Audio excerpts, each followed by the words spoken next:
Krevthar had been a trainer for 32 years. In all that time, he had never heard the alarms sound like this.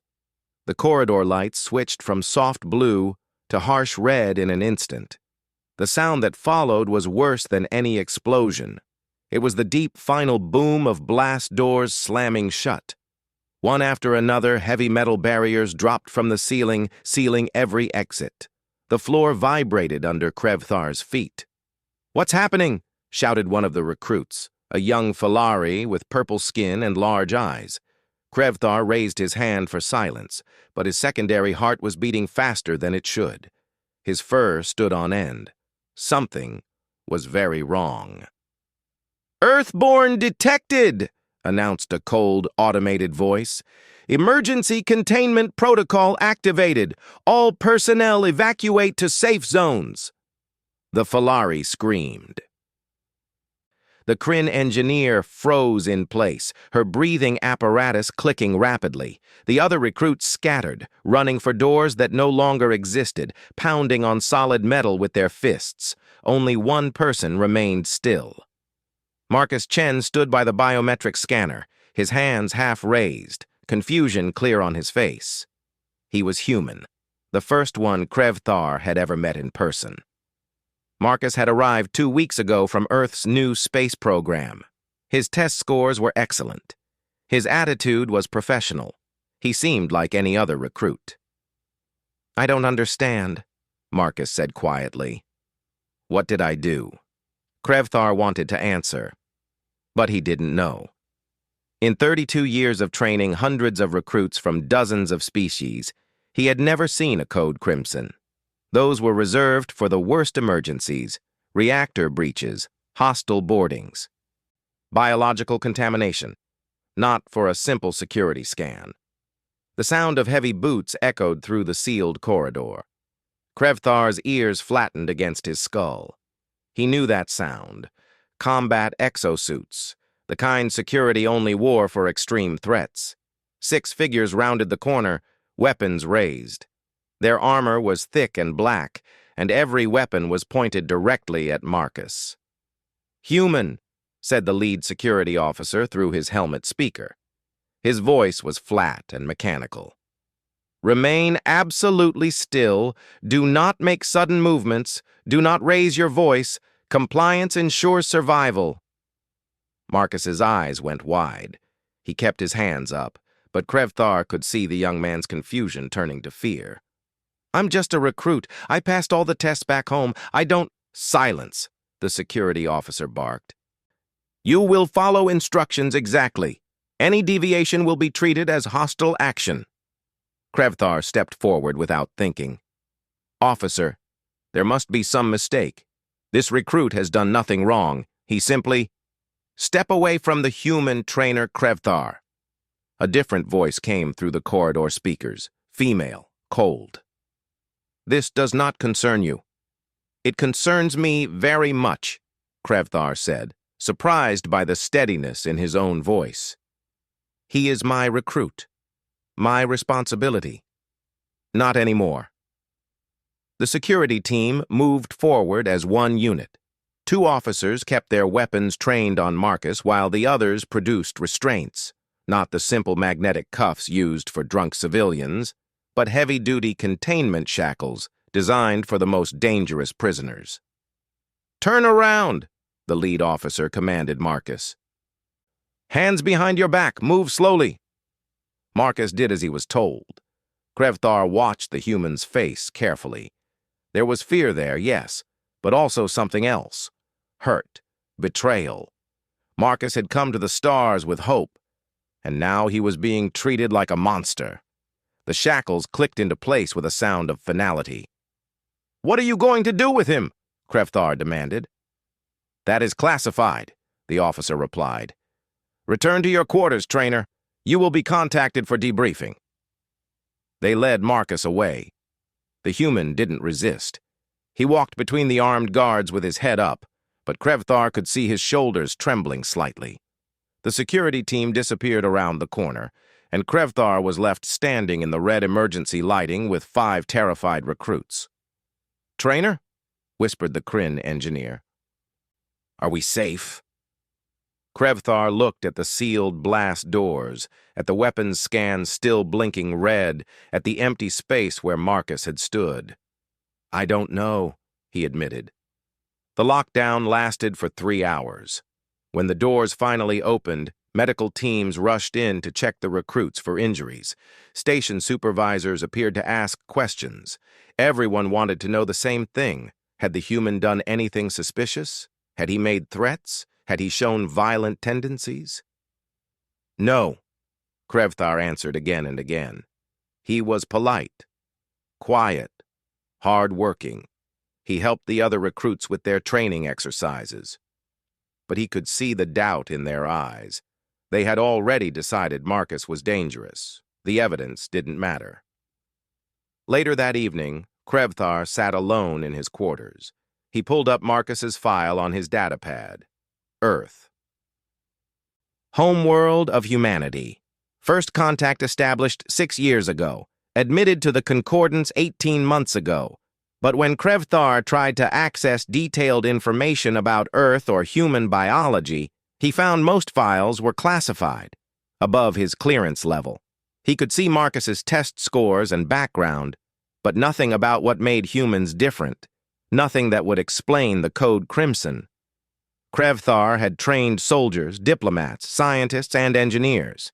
He had worked with species that breathed methane, species that saw in infrared, species that communicated through electrical pulses. None of them had ever triggered this response. What made humans so dangerous? His door chimed. "Enter!" Krevthar called. Station Commander Yalthreen stepped inside. She was an Arconian, tall and thin with silver skin that reflected the room's lights. Her expression was unreadable, as always. "Trainer Krevthar," she said formally. "You are requested for a classified briefing in Conference Room 7. Immediately." "What's this about?" "The human." Yalthreen's 3 eyes blinked in sequence. "It's time you learned the truth about what you've been training." Krevthar stood slowly, his joints aching. 32 years, and he had never felt this old. "Is Marcus safe?" he asked. "He is contained," Yalthreen replied. That wasn't an answer, but it was all she would give. As they walked through the station's corridors, Krevthar noticed something he had missed before. When they passed other personnel, people stepped aside. They stared, whispered. The trainer who had a human in his group. The trainer who led an Earthborn onto the station. The trainer who didn't know what he was dealing with. Conference Room 7 was deep in the station's secure section, behind 3 locked doors and a biometric checkpoint. Inside, the lights were dim. A holographic display floated in the center of the room, showing a slowly rotating image of a blue and green planet. Earth. "Sit down, trainer," Yalthreen said. "What I'm about to tell you is classified at the highest level. You will not discuss this information with anyone who lacks proper clearance. Do you understand?" Krevthar nodded, his mouth suddenly dry. Yalthreen touched a control, and the hologram changed. Data scrolled across the display, biological information, threat assessments, incident reports. "Humanity," she began, "is not like other species in the Concordance. In fact, humanity should not exist at all." The hologram floating between them showed Earth in painful detail. Blue oceans covered most of the surface, but Krevthar could see brown and green continents, white polar ice caps, and swirling white clouds. It looked beautiful, peaceful. "This is a death world," Commander Yalthreen said flatly. Krevthar stared at her. "That's impossible. Death worlds don't produce intelligent life. The conditions are too harsh." "Exactly." Yalthreen touched another control. The display changed to show a long list of numbers and ratings. Earth scores 87 out of 100 on the Survival Hostility Index. Only 12 known planets rank higher, and none of them have evolved anything more complex than simple bacteria. Krevthar leaned forward, reading the data with growing horror. Gravity 14% higher than standard, extreme temperature variations, violent weather patterns, tectonic activity, an atmosphere that was 21% oxygen, a concentration that would be toxic to many species over time. The predators alone should have prevented sapient evolution, Yaltharine continued. She pulled up images that made Krevthar's fur stand on end, massive creatures with enormous teeth, reptiles that moved with terrifying speed, things that lived in the oceans and grew larger than spacecraft. And humanity evolved alongside all of this? Krevthar whispered. No. Yaltharine's voice was grim. Humanity evolved because of all of this. Every environmental pressure that should have killed them only made them stronger. The display shifted to show a rotating image of a human skeleton. Krevthar had seen Marcus many times, but had never really looked at his underlying structure. Now he did, and what he saw disturbed him. Their bones are incredibly dense, Yaltharine explained, designed to withstand impacts that would shatter my skeleton or yours. They have redundant organ systems, 2 kidneys, 2 lungs. If one fails, they can survive on the other. Their skin heals from injuries at a remarkable rate. That's just adaptation to a harsh environment, Krevthar argued, though his voice lacked conviction. Many species have... Watch this. The hologram changed to show a video. It was old footage, grainy and time-stamped from 5 years ago. First contact. Krevthar watched a human diplomatic vessel approach a Concordance patrol ship. There was a flash, weapons fire, an accident, according to the official reports. The human ship was damaged but not destroyed. The patrol ship sent a boarding team, Yaltharine narrated. 12 armed soldiers in full combat armor, standard procedure for disabled vessels. The video switched to helmet camera footage from inside the human ship. Krevthar watched the soldiers move through narrow corridors, weapons ready. They were professional, efficient. Then everything went wrong.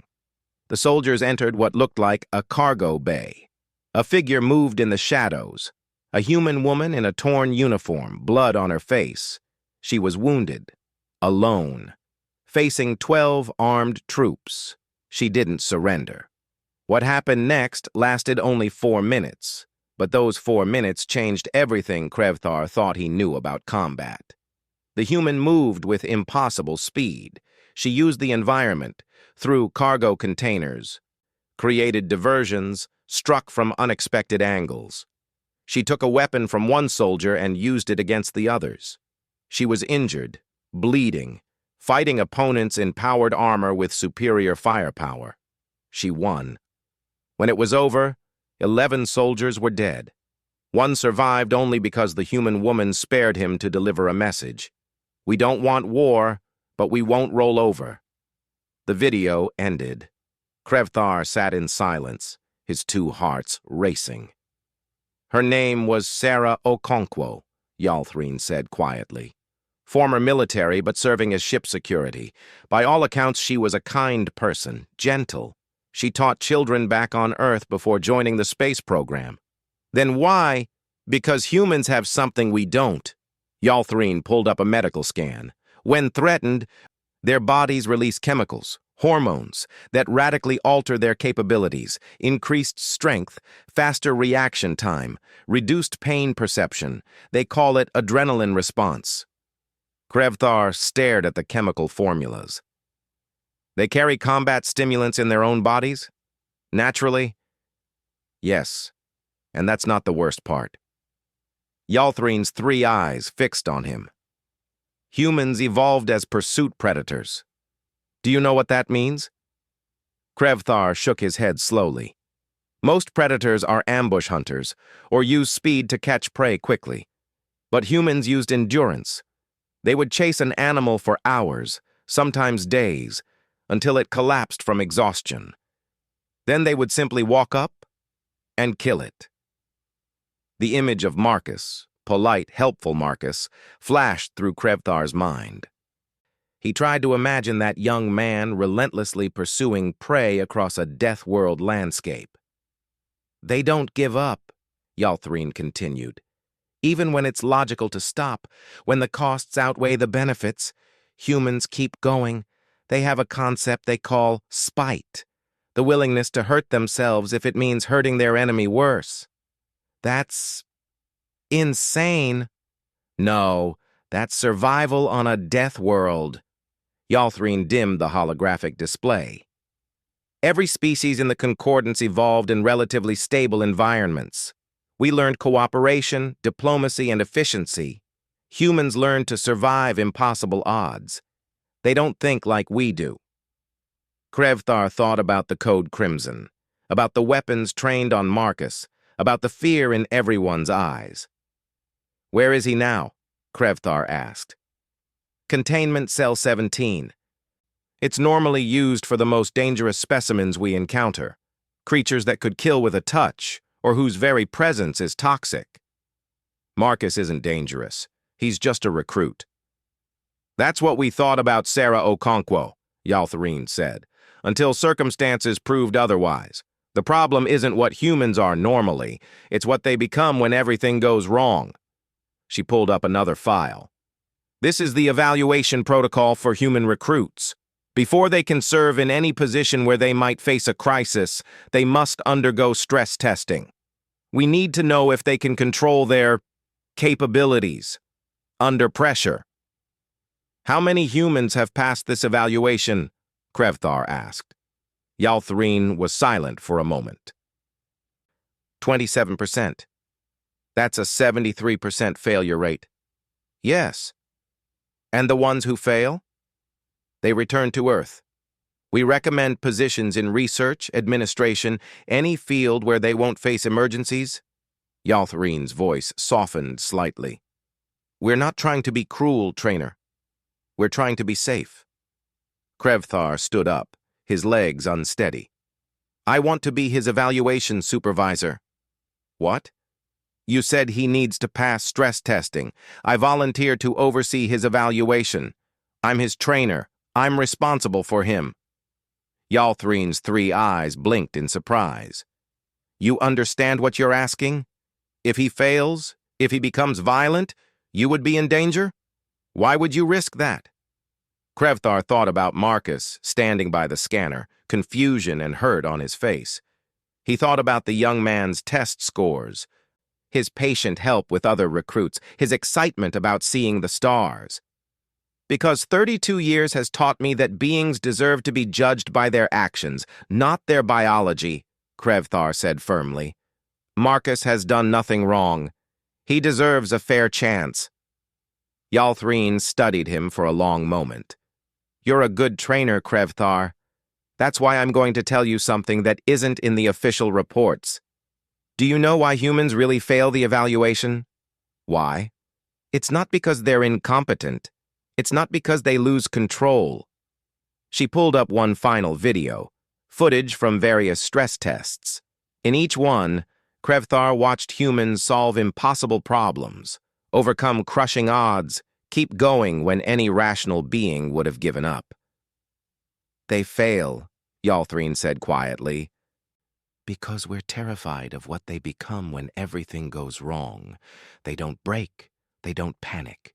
They become more focused, more determined, more dangerous. And that frightens us." Krevthar looked at the screen, at human after human pushing through scenarios that should have destroyed them. "Maybe," he said slowly, "we're measuring the wrong thing." Yalthreen shut down the holographic display. "Your request is approved, Trainer. You'll supervise Marcus Chen's evaluation. But remember, these protocols exist for a reason. Humans are dangerous, never forget that." As Krevthar left the briefing room, one thought kept circling through his mind. Dangerous to whom? Containment Cell. 17 was a white room with no corners. The walls curved smoothly into the floor and ceiling, creating a space that felt both infinite and claustrophobic. Sensors covered every surface, monitoring temperature, movement, even breathing patterns. Marcus Chen sat in the center of the room on a simple chair. He looked up when Krevthar entered through the airlock-style door. "Trainer," Marcus said. His voice was flat, tired. "Have you come to tell me I'm being sent home?" Krevthar pulled up another chair and sat down across from the human. For the first time, he really looked at Marcus. The young man was smaller than many species. Humans averaged shorter than most concordance races. His skin was darker than some humans, lighter than others, something called melanin adaptation. His eyes were brown, and right now they held no hope. "No," Krevthar said. "I've come to tell you that I'm going to be your evaluation supervisor." Marcus blinked. "My what?" "You need to pass certain tests before you can continue as a recruit. I volunteered to oversee that process." "Tests?" Marcus laughed, but there was no humor in it. "What kind of tests?" "How to be less human." "Tests to prove you can handle stress without becoming dangerous." "I'm not dangerous." Marcus stood up suddenly, then caught himself. He sat back down slowly, deliberately. "Sorry, I'm not. I'm just a kid from Seattle who wanted to see the stars. I studied for years. I passed every qualification, and now I'm locked in a white room because of what I am, not what I've done." Krevthar felt his secondary heart ache with sympathy. "I know this seems unfair." "Seems?" Marcus's voice cracked. "I've been in here for 4 days.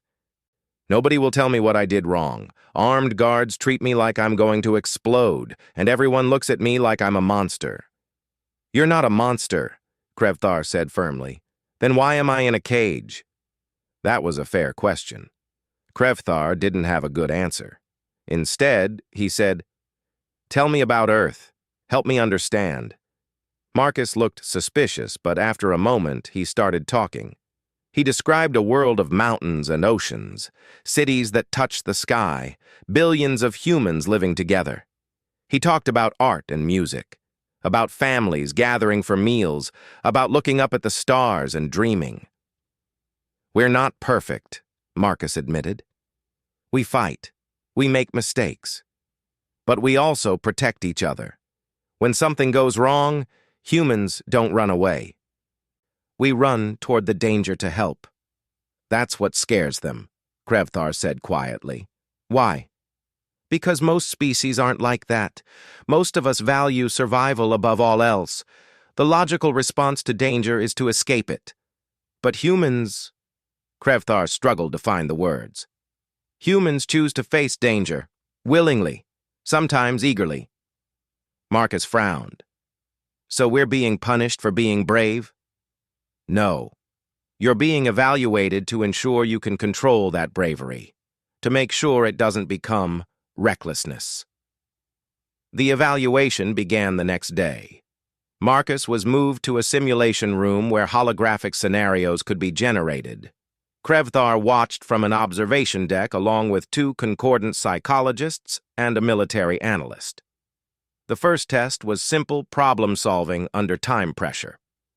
Marcus had to route power through a damaged station while a countdown ticked away. If he failed, the simulation showed people dying. Marcus's hands flew over the controls.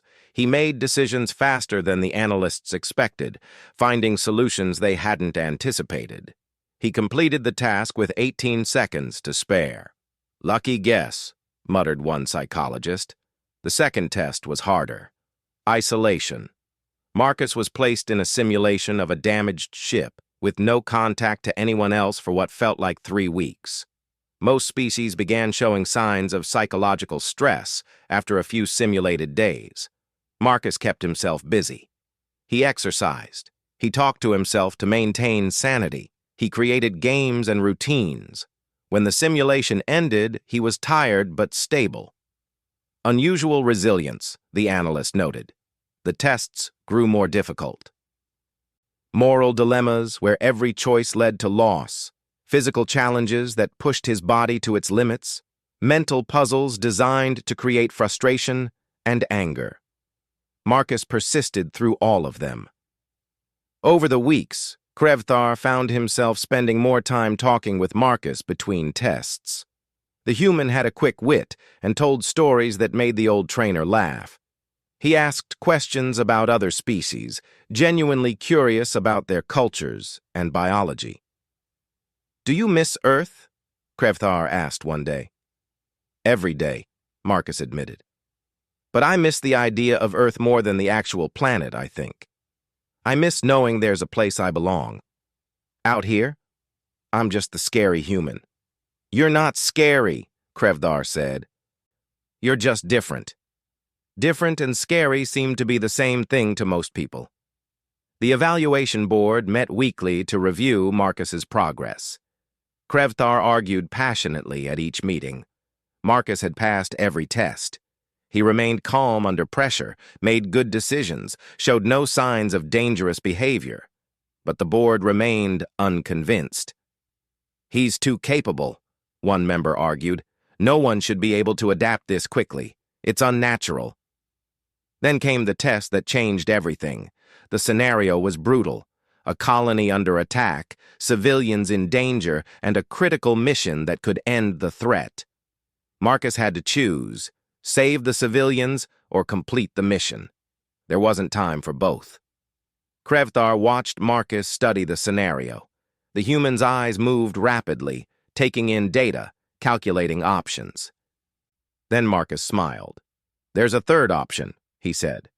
He explained his plan. It involved using physics in a way that was technically possible, but incredibly risky. If it worked, he could save the civilians and complete the mission. If it failed, he would die and accomplish nothing.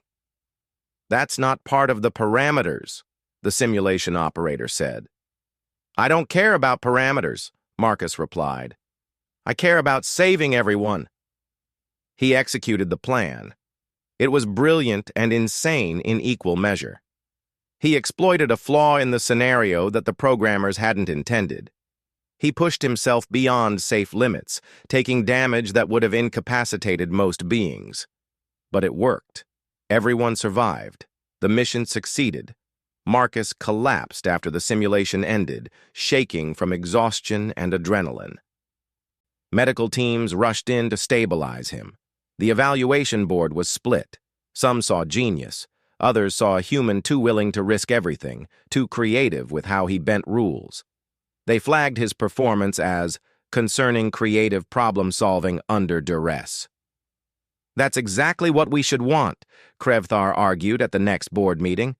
"Someone who thinks outside the box, who doesn't give up when faced with impossible choices? Or someone who will ignore orders and endanger himself and others," countered a board member. The argument raged for hours. Krevthar had never been so frustrated in his life. They weren't evaluating Marcus fairly. They were looking for reasons to reject him, not reasons to accept him. Finally, the board called for a vote. Then the alarms started. A wailing siren cut through the meeting room. Red lights flashed. The emergency broadcast system activated. "Catastrophic system failure. Antimatter containment breach imminent. All personnel evacuate immediately." The board members stared at each other in shock. This wasn't a drill. "Estimated time to breach?" someone asked the computer.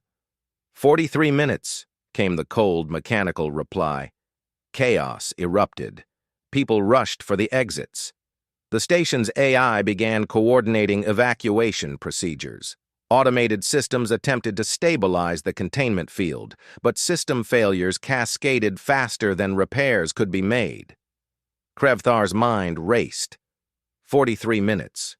Could they evacuate everyone in time? How many people were on the station? Then he thought of Marcus. "His containment cell," Krevthar said out loud. "Marcus is in the affected section." One of the board members pulled up a station map. She went pale. "Cell 17 is in Sector 9. That's where the breach is originating." "We need to release him," Krevthar said. "Absolutely not," another board member snapped. "It's too dangerous to let a human loose during an emergency." "More dangerous than letting him die?" "We cannot risk it. The cell is designed to contain. He'll be unfortunate collateral damage." Krevthar looked at the evacuation map. Station personnel were fleeing. Automated systems were failing. and Marcus was trapped in a cage, about to die because they were too afraid to let him out. The old trainer made his decision. He ran from the meeting room. Behind him, voices shouted, but he didn't stop. He knew the station layout perfectly after 32 years. He knew where the emergency overrides were located. Security met him at the corridor to Sector 9. 3 officers, weapons drawn. "Trainer, you cannot enter this area," one said. "I'm releasing the human," Krevthar replied. "Sir, we have orders. Your orders are wrong." They hesitated. Krevthar didn't. He pushed past them, using his greater size to his advantage. His hand found the emergency panel. His claw hovered over the release button for Cell 17. "Sir, if you press that button, we will have to stop you by force," the security officer said. On the screen above the panel, the countdown continued. 38 minutes. Krevthar pressed the button. The cell door opened, and Marcus Chen stepped out into a station that was dying. Marcus stepped out of the cell and immediately understood the situation. His eyes went to the flashing red lights, the countdown display on the wall, the weapons pointed at Krevthar, the tension in everyone's body language. "Antimatter containment breach?" he asked calmly. "Yes," Krevthar said. 36 minutes. Marcus nodded once, his expression shifting. Krevthar saw it happen, the change Commander Yalthreen had warned him about. Marcus's pupils dilated slightly, his breathing became steady and controlled. His posture changed from that of a confused prisoner to something else entirely. A human focused on a problem. "Get me to engineering," Marcus said. "Clear the fastest path. I'll need tools and someone who knows your reactor protocols inside and out." "You can't be serious," one of the security officers said. "You're a trainee. You don't even know our systems." Marcus looked at the officer, and there was something in his eyes that made the armed guard step back. "I'm the best chance you have. Are we going to argue about it, or are we going to save this station?" Krevthar made the decision. "Follow me." They ran through corridors that were rapidly emptying. Personnel fled in the opposite direction, heading for evacuation shuttles. Emergency lighting strobed. The station's AI announced regular updates. 34 minutes to containment failure, automated repair systems non-responsive. Marcus didn't just run. He moved with a purpose that impressed Krevthar. The human calculated angles, predicted obstacles, found paths through the chaos that seemed impossible. When a support beam collapsed ahead of them, Marcus didn't slow down. He vaulted over debris that Krevthar had to carefully climb around. "How did you know it would fall there?" Krevthar panted. "Metal stress patterns," Marcus said without breaking stride. "The vibrations, the way the light reflected off microfractures. Your people probably didn't evolve to notice that kind of detail." They reached engineering to find it mostly abandoned. Only one person remained. Crix, the Kryn chief engineer. She was a skilled technician with 4 arms, though Krevthar noticed that her lower 2 arms ended in damaged stumps. "Why are you still here?" Krevthar demanded. "Because someone needs to try to fix this," Crix snapped. She noticed Marcus and her antenna flattened against her skull in surprise. "You brought the human?" "I'm here to help," Marcus said, moving immediately to the main console. His eyes scanned the displays rapidly. "Explain the problem. Fast." Crix hesitated, then made her decision. She pulled up a schematic. "The antimatter containment field is failing in 3 separate subsystems. They're cascading. Each failure makes the others worse. To stop it, all 3 need to be manually reset simultaneously." "How many people does that take?" Marcus asked. 3 engineers, Crix said bitterly. 1 at each reset point. But I'm alone, and I lost my secondary arms in the initial cascade. I can't reach all the controls at Station 2 by myself." "Where are the stations?" Marcus studied the schematic. Crix highlighted 3 locations in the engineering bay. "Here, and here. They're 40 meters apart. Even if we had 2 engineers, We couldn't coordinate the timing perfectly without a third. I can do 2 stations, Marcus interrupted. Everyone stared at him. That's impossible, Crick said flatly. They're 40 meters apart. You can't be in 2 places at once. I don't need to be. Marcus was already moving, grabbing tools from a nearby kit. His hands worked with startling speed, pulling components from damaged equipment. I can build a remote trigger for 1 station, basic electronics. Give me 8 minutes. We don't have 8 minutes, Crix protested. Then we'll work while we talk. Explain your containment field theory. I need to understand exactly what happens during a reset. Krevthar watched in amazement as Marcus and Crix worked together. The human asked rapid-fire questions, absorbing complex technical information about alien technology he had never seen before. He built the remote trigger with pieces that shouldn't work together, using principles that made Crix's antenna twitch in confusion. That shouldn't function, she kept saying. The power conversion is wrong. The signal won't... Oh, that's actually clever. 30 minutes to containment failure, the AI announced. Done, Marcus said, holding up his creation. It looked like it might fall apart if someone breathed on it too hard. Station 1 can be triggered remotely now. Crix, you take Station 3. I'll handle Station 2 and trigger Station 1 from there. But Station 2 is down a maintenance shaft, Crix protested. It's a 40-meter vertical climb through sections that are flooding with radiation. No human could. I can. Marcus was already stripping off unnecessary gear. How much radiation are we talking about?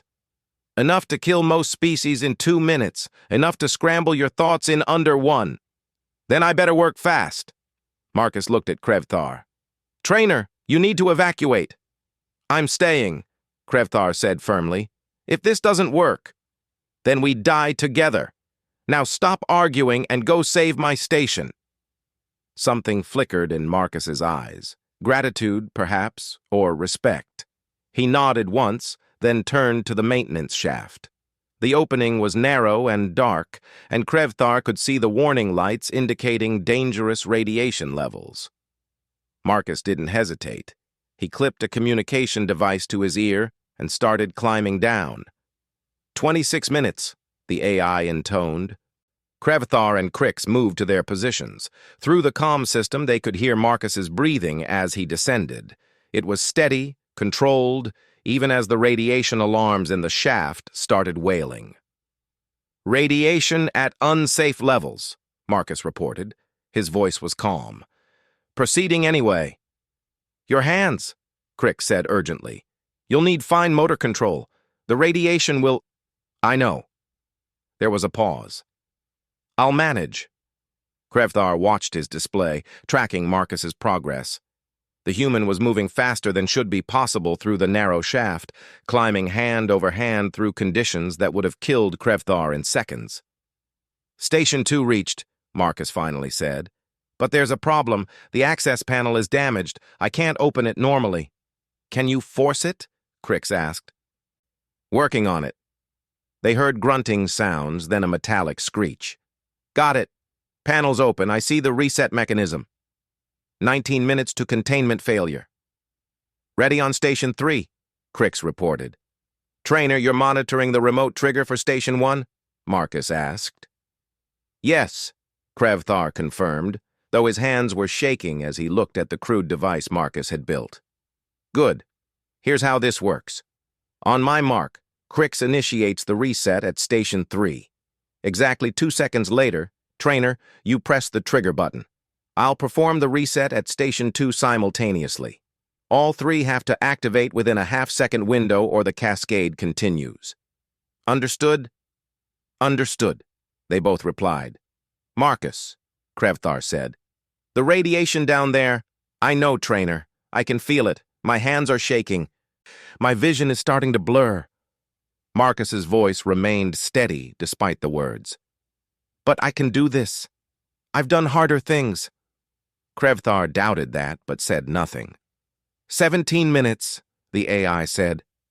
We can't wait longer, Crix urged. The cascade is accelerating. Agreed, Marcus said. Everyone ready? Crix, on my mark. 3, 2, 1, mark! Krevthar watched his screen.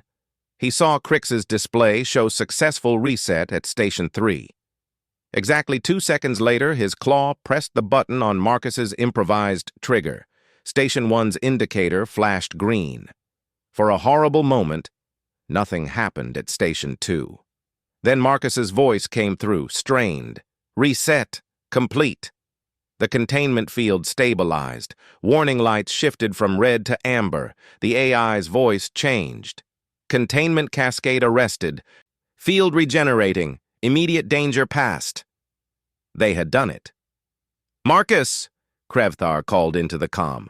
Marcus, can you climb back up? There was no response. Marcus! Finally, weakly. Gonna need some help with that. Krevthar and Crix found him at the bottom of the shaft, slumped against the wall. His skin showed radiation burns. His hands were shaking badly, but he was smiling. Told you. I could do it, Marcus said. Medical teams arrived minutes later as the all-clear was sounded. They loaded Marcus onto a stretcher, working quickly to treat his radiation exposure. As they lifted him, Marcus's hand shot out and grabbed Krevthar's arm. Did everyone get out? The human asked. Yes, Krevthar said, his voice thick with emotion. Everyone is safe. Because of you. Marcus nodded and closed his eyes. Good. That's good. As they carried him away, Crix turned to Krevthar. Her antennae were vibrating in a way that indicated profound confusion. He did calculations in his head that should require a quantum computer, she said slowly. He worked through radiation that should have destroyed his ability to think. He carried enough adrenaline in his system to give me cardiac arrest. And he did it all to save people he barely knew. She paused. What are humans? Krevthar watched the medical team disappear around the corner with Marcus. Something we need, he said quietly. Something the galaxy needs. Marcus woke up 3 days later in the medical bay. His skin still tingled from the radiation treatment, and his hands felt heavy, but he was alive. The first face he saw was Krevthar's. Welcome back, the old trainer said, his voice warm. Did I pass? Marcus asked, his throat dry. Krevthar's laugh was deep and genuine. The evaluation board wants to see you. They have something to say. Marcus's stomach tightened. He had saved the station, but that didn't mean they would accept him. Fear was powerful. Maybe they would just thank him politely and send him back to Earth anyway. The hearing took place a week later in a formal chamber filled with officials from across the Concordance. Marcus wore his dress uniform, his radiation burns still visible on his hands and neck. Krevthar stood beside him, and to his surprise, so did Crix and several other station personnel. The head of the evaluation board stood, an elderly Vextarian with silver scales. Marcus Chen of Earth, we have reviewed your evaluation and your actions during the recent emergency. We have something to say to you. Here it comes, Marcus thought. The polite rejection. We apologize. Marcus blinked. What? We apologize, the official repeated. Our protocols were designed out of fear, not wisdom. We treated you as a threat rather than as a person. We measured danger instead of capability. We were wrong. Another board member stood, one who had argued most strongly against Marcus. You showed us what humans truly are. Not weapons, not monsters, survivors who protect others, and we need that in the Concordance. The formal apology was followed by something unprecedented. The Concordance Council, broadcasting to all member worlds, announced a complete revision of protocols regarding human recruits. No more automatic containment, no more evaluation designed to make them fail. Instead, a new program that would pair human recruits with experienced mentors from other species. The announcement sparked debates across the galaxy. Some agreed, others remained fearful. But slowly, more humans began to arrive at Concordance facilities, and each one was met with cautious respect instead of weapons. 3 months later, Marcus stood in the same gymnasium where the scanner had locked him out. The blast doors were still there, but they looked different now. Painted on them was a new emblem, a blue and green planet surrounded by stars. "Ready for your first training session?" Krevthar asked. Marcus looked at the 7 new human recruits standing nervously in the corridor. He recognized that expression, the fear of being rejected, the hope that maybe things would be different. "More than ready," Marcus said. He had asked to become a junior trainer, working alongside Krevthar. The program needed humans to help other humans adapt, and it needed experienced Concordance personnel to bridge the cultural gaps. Together, they made an effective team.